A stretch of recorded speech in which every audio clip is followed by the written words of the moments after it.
Coucou tout le monde, je suis très contente de vous retrouver aujourd'hui pour vous présenter ma palle du mois de juillet, puisque nous sommes déjà en juillet, le temps passe beaucoup trop vite. Vraiment j'ai eu cette réalisation là hier en me disant, mais attends, on est déjà en juillet, horrible, horrible, surtout que quand je vois le temps, c'est pas évident tout de suite qu'on est en juillet. Vraiment, il fait pas très beau aujourd'hui. Bon, après, vous me direz, ça fait du bien après les fortes chaleurs.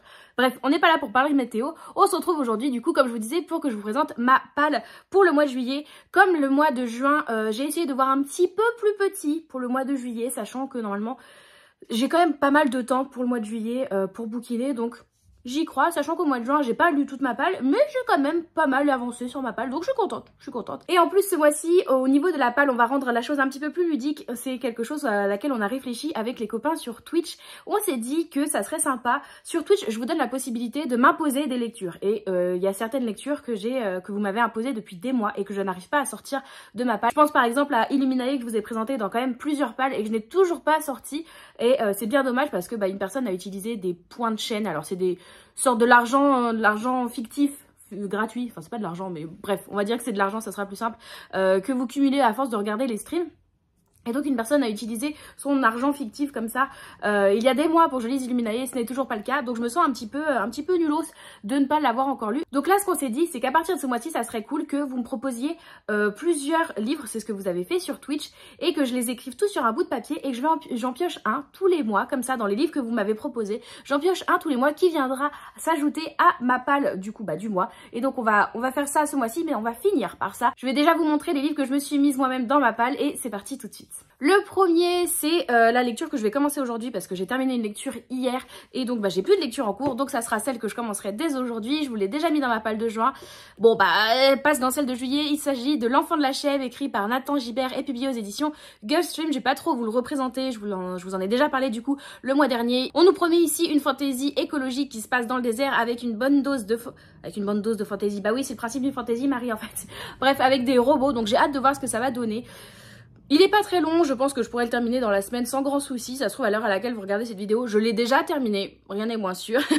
Mais bref, j'ai hâte de m'y plonger, sachant que quand je vous l'ai présenté sur Twitch, vous étiez aussi plusieurs à me dire que vous aviez hâte d'avoir un retour, de savoir ce qu'il en était, ce qui vous est pas mal envie, donc on s'en parle très vite.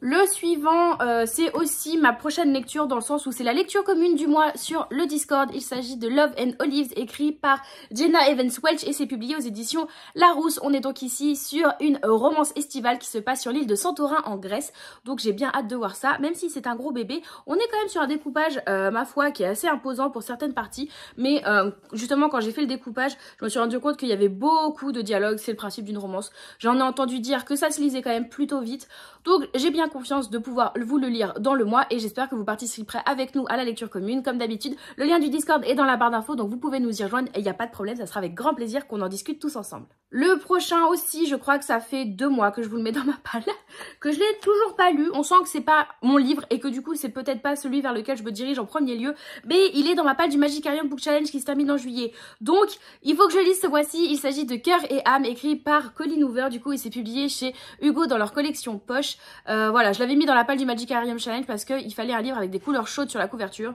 Il y a des couleurs chaudes, pour moi ça était passé. Émilie m'avait pas dit le contraire, donc c'est que ça passe. Mais voilà, je l'ai toujours pas sorti. Pourtant il est vraiment pas très long, il fait 350 pages. C'est de la romance en poche. Vraiment j'ai pas de doute de le lire très rapidement. Donc je pense que je vais essayer de le lire en début de mois, comme ça je le sors quoi vraiment. Parce que bon, ça fait, comme je vous dis, ça doit être le 3e mois d'affilée où je vous le présente.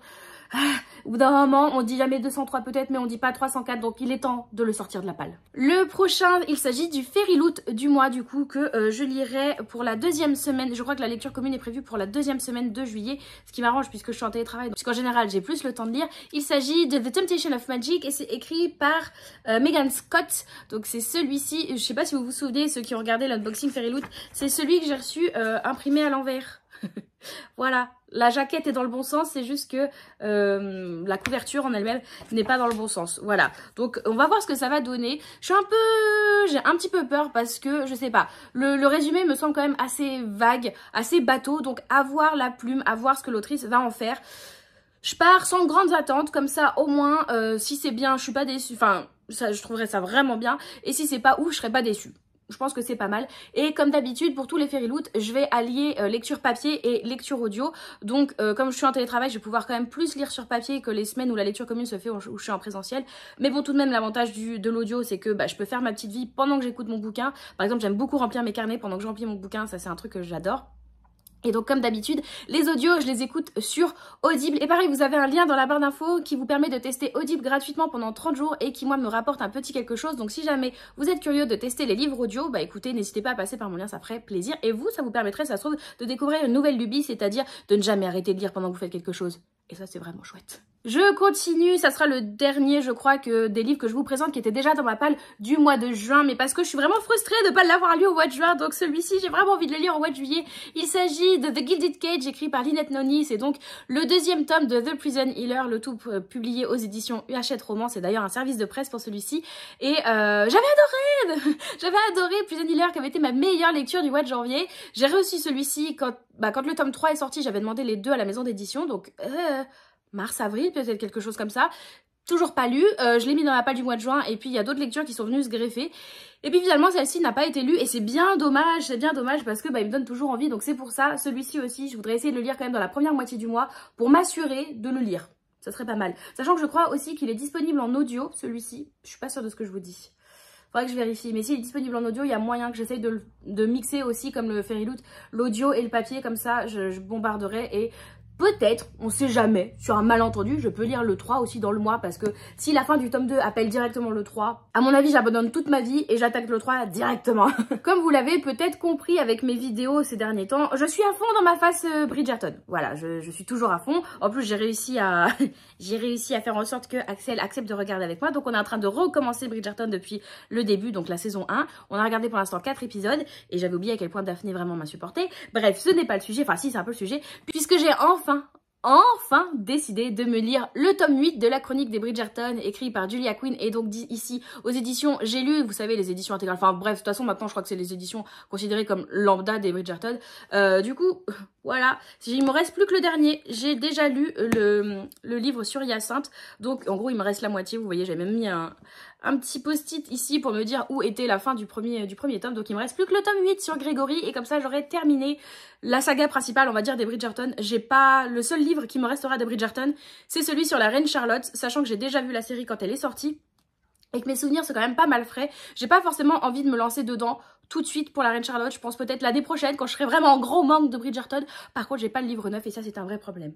Mais déjà on va lire le livre 8 et on va terminer du coup dessus toute notre petite fratrie Bridgerton. Et ça va être emblématique quand même, enfin, ça va être significatif pour moi de terminer Bridgerton, enfin tout ce que j'avais.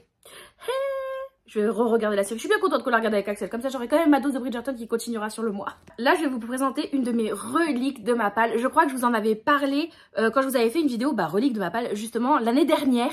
En début 2023, en disant oui j'aimerais bien terminer cette saga. Spoiler alert, j'en ai pas lu un seul bouquin, pas une seule ligne. Mais là il y a Damnachise sur Twitch qui a demandé à avoir des devoirs pour le trimestre et je lui ai donné le tome 5 de The Mortal Instruments et je lui ai dit je te le donne si tu acceptes en contrepartie qu'on fasse une lecture commune dessus puisque je n'arriverai jamais à le sortir de ma palle toute seule. En plus j'ai pas de souvenir des 4 premiers tomes, enfin... Vraiment, je remets vaguement l'univers, mais alors vraiment vaguement. Et j'ai pas envie que ça me fasse comme Lady Hélène, où je m'étais plongée dans le dernier tome de la saga en me disant oh, qui c'est celui-ci, qui c'est celle-là, on est où, qu'est-ce qui se passe, où j'étais clairement paumée. Et donc là, Damnachise m'a fait un résumé spoilant des 4 premiers tomes pour que je sache à peu près où en être. Et du coup, on attaquera ce mois-ci la lecture commune du 5e tome de The Mortal Instruments, du coup écrit par Cassandra Clare, publié chez PKJ. Est-ce que j'ai encore l'étiquette d'achat à la FNAC? Est-ce qu'il y a la date dessus? Il n'y a pas la date, c'est pas grave. Je pense que c'est tout aussi bien. Parce qu'à mon avis, c'est pas glorieux. Je l'ai acheté il y a si longtemps, j'ai lu les 4 premiers tomes, il y a un beau paquet d'années. Donc vraiment, mes souvenirs sont pas frais. Mais là, avec Damnachise, j'ai bon espoir que du coup, on arrive à se motiver ensemble. Et puis en fait, je me rends compte que c'est écrit quand même pas mal gros. Même si c'est un gros bébé qui fait 600 pages. C'est un gros bébé quand même, 600 pages. Mais c'est quand même écrit très gros. Et puis, il y a beaucoup de... Il y a beaucoup de dialogues. Par contre, il me semble que vous étiez plusieurs à me dire que les chapitres étaient quand même longs à voir. Effectivement, là, je tombe sur un chapitre, par exemple. Le chapitre 6, il nous fait... Ouais, il fait 30 pages. Ouah, c'est des bons chapitres. Mais bon, si c'est du young adulte, ça peut se lire plus ou moins vite. Puis si on est ensemble, on va se motiver. On y croit, on y croit. Le prochain est un service de presse que j'aimerais bien lire et que je pense, en plus, s'intègre bien pour le mois de juillet au vu du titre. Il s'agit de Elle et le feu, écrit par Alice Oublié et c'est publié aux éditions Hachette Roman. En plus, j'en ai vu des très bons retours ici. Vous l'avez présenté en book haul le mois dernier. Je crois que je l'ai reçu au mois de mai. Je crois que je l'ai reçu au mois de mai, donc j'avais dû vous présenter dans le dernier book haul de la chaîne. Et en gros, j'ai pas envie de trop me souvenir ce qu'il en est, mais on est ici dans un univers de fantasy où on va suivre 3 jeunes filles avec un destin très différent, mais qui sont toutes les 3 très badass à leur manière. Voilà, j'avais pas envie d'en lire plus, mais comme je vous dis, j'ai vu que des super bons retours. C'est quand même un petit bébé hein, qui fait à peine 500 pages, mais en plus, il est vraiment l'objet livre est très beau. Je sais pas, hop, vous voyez. Au niveau de la mise en page, on a des en-têtes de chapitres et à chaque fois, on a des petits encarts comme ça qui nous sont mis. Bref, l'objet livre est très chouette. Je pense qu'il peut se dévorer. Vraiment, quand je vois les retours, ça me motive énormément à le découvrir. Donc, j'ai bon espoir de réussir aussi à le faire ce mois-ci. Et enfin, le dernier livre que je me suis mis dans ma palle avant que je tire au sort pour savoir lequel sera dans ceux que vous m'avez imposé. Le dernier que je me suis mis, c'est L'épée dans l'enclume, écrit par, du coup, celui-ci, c'est Marie Mancusi. C'est donc le Twisted Tale sur Merlin, donc avec Arthur ici, où on nous dit « Et si Arthur n'était pas destiné d'être roi ?» C'est aussi c'est pas un devoir, c'est aussi un livre qui est dans ma palle du Magicarium Book Challenge où je vous avais dit je suis pas sûre mais il y avait une consigne où il fallait un livre avec un dragon et j'étais là je sais pas quoi mettre. J'avais mis celui-ci en me disant peut-être que Madame Mime ici aussi se transforme en dragon, je ne sais pas. Et Émilie qui l'a lu m'a dit en commentaire que ça passait effectivement pour un livre avec un dragon. Donc je suis carrément dans les clous. Celui-ci j'ai bon espoir aussi de pouvoir le lire ce mois-ci. Il est quand même... Enfin, les Twisted Tale, c'est super aéré, quoi. Il n'y a pas beaucoup de lignes par page, dirons-nous. Et il y a beaucoup d'espace par page. Mais en plus, je l'ai en édition reliée, ma foi, qu'il est beau. J'adore. Je les trouve trop beau, vraiment, leur relié avec le fait de faire des couleurs pastel un petit peu comme ça sur les couvertures. Je trouve ça trop beau. On est sur encore un très beau jaspage. Bref, l'objet livre, il n'y a rien à redire. Il est très chouette. Et Émilie, je crois, m'a dit qu'elle l'avait bien aimé. Donc, je suis curieuse de le découvrir et puis ça me permettra aussi de faire une petite piqûre de rappel sur Arthur parce que finalement, c'est pas le Disney qu'on voit le plus passer, qui est le plus connu, qui est forcément le plus aimé. Mais moi, je l'avais bien aimé dans les souvenirs que j'ai, j'aime bien ce Disney. Donc, let's go, on verra ce qui se passe si Arthur n'est pas roi, quoi, du coup. Et donc, comme je vous disais, on termine par piocher. Alors, j'ai mis ça dans un vieux pot à sel que ma mère m'a filé. Voilà, c'est un vieux pot à sel qui était entre-temps une petite poubelle pour copeaux de taille crayon et qui est maintenant un pot avec tous les bouts de papier, vous voyez. Hop, il y a normalement 21 titres dedans. Alors à la base, j'en avais demandé 20 et puis c'est passé par oui, mais il y en a un qui est tout petit, donc si tu tires celui-ci, tu peux en tirer un deuxième parce qu'il y a un webtoon dans le lot. Donc si je tire le webtoon en question, je tirerai un deuxième papier parce que vraiment un webtoon, bon ça va, c'est pas trop contraignant on va dire. Et je peux me permettre de lire un autre roman à côté. Donc je vous propose de tirer tout de suite. Lui. Hop. Et donc ça sera La Cour des Ouragans. Eh ben, nickel. La Cour des Ouragans. Je vais aller le chercher tout de suite dans ma bibliothèque. Évidemment, c'était un qui était tout en haut dans ma bibliothèque. J'ai déjà chaud, mon Dieu. Donc, La Cour des Ouragans, le dernier livre de la première trilogie de Vampiria. Ça me va totalement, ça me permet de semi-terminer une saga. Je suis bien contente, en plus je l'avais acheté en occasion, j'ai encore l'étiquette Gibert derrière. Donc je suis bien contente de pouvoir découvrir enfin ce 3e tome. Alors j'aime bien parce que, comme si j'avais attendu qu'on me l'impose pour le lire. Oui, c'est un petit peu le cas, effectivement. J'avais adoré le premier tome. J'avais bien aimé le second tome. Il y avait quelques petits points qui m'avaient un petit peu moins accroché que le premier tome. Mais là, j'ai très hâte de me dire qu'on est toujours dans notre univers de vampires, mais sur les eaux et qu'on va un petit peu voyager. J'ai très hâte de voir ça, sachant que je crois que Uta est en train de faire ses griffes. Oui. En fait, c'est qu'il voudrait voir ce qui se passe sur la table. Et faire ses griffes, ça lui permet de s'élever comme ça. Session des livres, mon chat. Tu as l'habitude, normalement, tu en vois à longueur de journée. Mais donc, ouais, ici, en plus, il me semble avoir compris que nous allions découvrir de nouveaux personnages, ou en tout cas, se focaliser sur des personnages qu'on n'a pas tant vu que ça depuis le début. Donc, à voir. C'est encore une belle pavasse, ça n'empêche. Oh, j'avais pas vu. À l'arrière, on a un extrait de la BD Vampiria. Bon là du coup c'est en noir et blanc, là où la BD est colorisée. Mais oh là là, j'aime beaucoup, vraiment j'aime beaucoup les dessins de la BD. Et pour le coup la BD me tente énormément. Mais donc du coup, c'est combien de pages? Et blablabli, et blablablou, épilogue. Épilogue, page 584. Ouais, on est sur du presque 600 pages encore. Finalement, j'ai quand même pas mal de gros pavés hein, pour ce mois-ci. Mais je suis contente. Je sais plus qui me l'avait choisi, La Cour des Ouragans. J'ai noté normalement, mais je l'ai pas noté sur les bouts de papier directement. Mais j'avais noté qui m'avait imposé cette lecture. Donc, si tu regardes cette vidéo, toi qui m'as imposé La Cour des Ouragans, merci. Et je ferai en sorte de bien le lire ce mois-ci. J'y crois. Ça en est donc tout pour cette palle du mois de juillet, qui est quand même pas mal. Je crois qu'on est sur du 10 livres. Ce qui est somme toute pas mal quand même déjà, sachant que comme je vous ai montré, il y a quand même des bons pavés. Donc ça devrait me prendre un certain temps. Mais on y croit, on ne lâche rien. Et du coup, j'espère pouvoir en lire un maximum sur le mois de juillet.